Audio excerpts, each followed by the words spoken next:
Hey everyone, let's learn how to play Cascadia. It's this absolutely beautiful game where you build your own little slice of the Pacific Northwest. Our goal here is to get you from opening the box to actually playing in about 5 minutes. We'll cover everything you need to know for your very first game. So, what is Cascadia? Well, it's a really satisfying, puzzly game about laying tiles and drafting tokens. You can play it solo or with up to 4 players, and a typical game is going to take you about 30 to 45 minutes. All right, so what are you actually trying to do? The goal of the game is to create the most harmonious ecosystem. You're basically trying to score the most points, and you do that in 2 ways, by making big, connected areas of the same habitat and by arranging all the different animals into specific patterns that score you points. It's a fun balancing act. Okay, let's get this beautiful game on the table. Here's how to set it up. First off, everybody gets a starter habitat tile. Then you'll make some face-down stacks of the main habitat tiles. Next, you're going to draw 1 scoring card for each of the 5 animals. This is really cool because it changes how they score every game.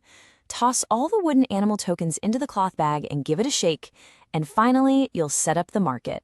Just draw 4 tiles and then pull 1 animal token from the bag to pair with each tile. So how do you play? The game goes in turns, starting with 1 player and just moving clockwise around the table. Your turn is actually super simple. On your turn, you do 3 quick things. First, you look at the 4 pairs in the market and pick one. That's 1 tile and its matching animal token. Then, you add both of those to your personal area. And last, you just refill the empty spot in the market so there are 4 pairs again for the next person. That's it.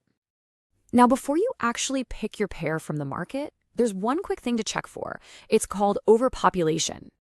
It's pretty straightforward. If all 4 animals in the market are the same, say 4 bears, you have to sweep them all away and draw 4 new ones from the bag. Now, if they're just 3 of a kind, it's your choice. You can decide to sweep those 3 and redraw, or you can just leave them. So what happens when you look at the market and, none of the pairs are really what you need for your strategy? Well, that's where these handy little nature tokens come into play. If you spend one of your nature tokens, you get to kind of break the rules. You can either pick any tile you want and pair it with any animal token you want, ignoring the pairs, or you can just wipe as many of the current animal tokens as you want and draw new ones, hoping for something better. So once you've got your tile, it's time to place it. You just add it to your growing map. The only rule is that it has to touch at least one side of a tile that's already there. And here's a key thing. The different types of terrain, like mountains and forests, do not have to match up. Next up is your animal token. You have to place it on an empty habitat tile that shows the matching animal symbol. And here's the cool part. It doesn't have to be the tile you just placed. It can be any empty tile in your whole area that can support that animal. This brings us to a special type of tile, the keystone tile. These are the ones that only have 1 habitat type on them, and they're how you get more of those super useful nature tokens. When you place the right animal on its matching keystone tile, you immediately get to take a nature token from the supply. Simple as that. So you'll just keep taking turns building out your awesome wilderness until you run out of habitat tiles to draw. When that happens, the game is over. Everyone will have taken exactly 20 turns, and it's time to see who won. Scoring is broken down into 4 parts. You'll score points for your wildlife patterns, based on those 5 cards we drew at the beginning. Then you'll score your habitat corridors, check for habitat majorities, and finally, you'll get 1 point for every nature token you didn't spend.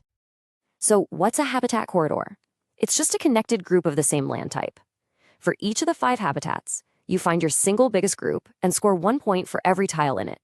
So let's say you have a little 2-tile mountain range over here and a giant 7-tile range over there. You're going to score 7 points for mountains. But that's not all. After you score your own habitats, you compare them with everyone else. If you've got the largest corridor of a certain type, you get bonus points. For example, in a bigger game, the player with the biggest forest gets a nice 3-point bonus. Once you add everything up, the player with the highest score is the winner. And if there happens to be a tie, the win goes to the player who has the most unused nature tokens left over. Okay, before I let you go, here's one little tip to keep in your back pocket for your first game. Seriously, don't sleep on those keystone tiles. Grabbing those extra nature tokens is what gives you the flexibility to make those game-winning moves. Making smart use of them is a huge part of the strategy, so keep an eye out. And that's really all there is to it. You are now totally ready to play your first game of Cascadia.